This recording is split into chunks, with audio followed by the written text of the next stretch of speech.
है वो झेल ले। कवच कुंडल जिस प्रकार से ग्राम रोजगार सहायक है ना आपके गांव में, आपका अगर काम ठीक होगा और हम लोग का वैल्यूएशन जाएगा, शायद हो सकता है कि पटवारी के अधीनस्थ एक अमले के रूप में आपको लिया जाए। इस तरह की भाषा अभी प्रमुख सचिव यूज कर रहे हैं।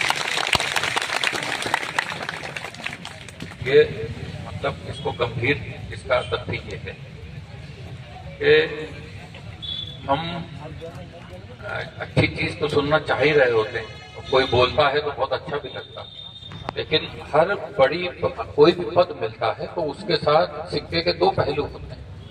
एक अथॉरिटी, तो उसी का दूसरा पक्ष है रिस्पॉन्सिबिलिटी।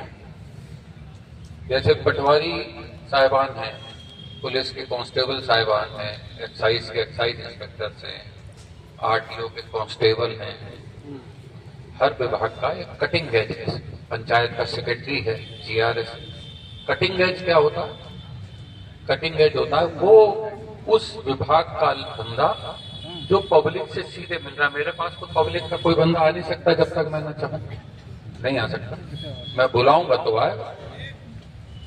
दूसरी तरफ आप गांव में जाओगे और उससे मिलोगे और उससे उसका ये काम करोगे। तो कटिंग एज इसलिए समझा रहा हूं कि मैं जब गोहद एसडीएम था 1998 में, तो कई सारी इंडस्ट्री थी, कैडबरी थी, एमपी आयरन इंडस्ट्री थी, गोदरेज था और एटलस साइकिल, बड़े बड़े कंपनियां थी। हॉटलाइन थी, बहुत बड़ी कंपनी, टीवी और उनके तमाम चीजें आते हैं। तो उनके कंपनियों के कटिंग एज होते हैं एचआर मैनेजर किसी भी कंपनी का। कौन कटिंग एज होता है? जो अफसरों से, पब्लिक से, स्टाफ से जो डील करता है उसको एचआर मैनेजर बोलते हैं। तो जिन जिन कंपनियों के एचआर मैनेजर अच्छे नहीं थे, अर्थात वो लोगों से ठीक से मिलते नहीं थे, अफसरों से उनकी लाइजनिंग नहीं थी, वो कंपनियां ही बैठ गई थे। आप समझना पड़े। वो कंपनियां, हॉटलाइन बंद हुई क्योंकि एचआर मैनेजर किसी काम का नहीं था। जमुना ऑटो बंद हुई, बहुत बड़ी कंपनी थी। एटलस साइकिल इसी चक्कर में चली गई। एमपी आयरन और स्टील के सरदार जी एक थे, कऊ को समझते ही नहीं थे एचआर मैनेजर साहब।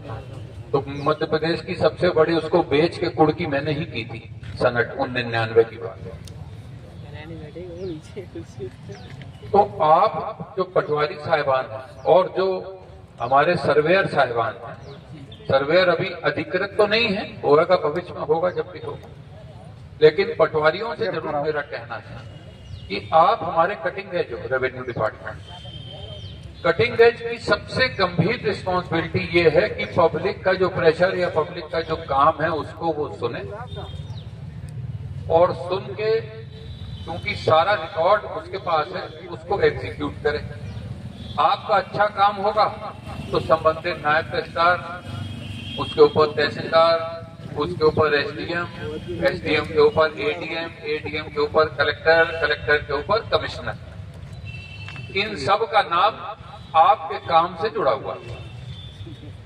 मानो आप काम नहीं करोगे तो जिले की प्रोग्रेस, उस सर्किल की प्रोग्रेस, फिर उस तहसील की प्रोग्रेस, फिर उस एसडीएम की प्रोग्रेस, सब पर विपरीत प्रभाव पड़ा।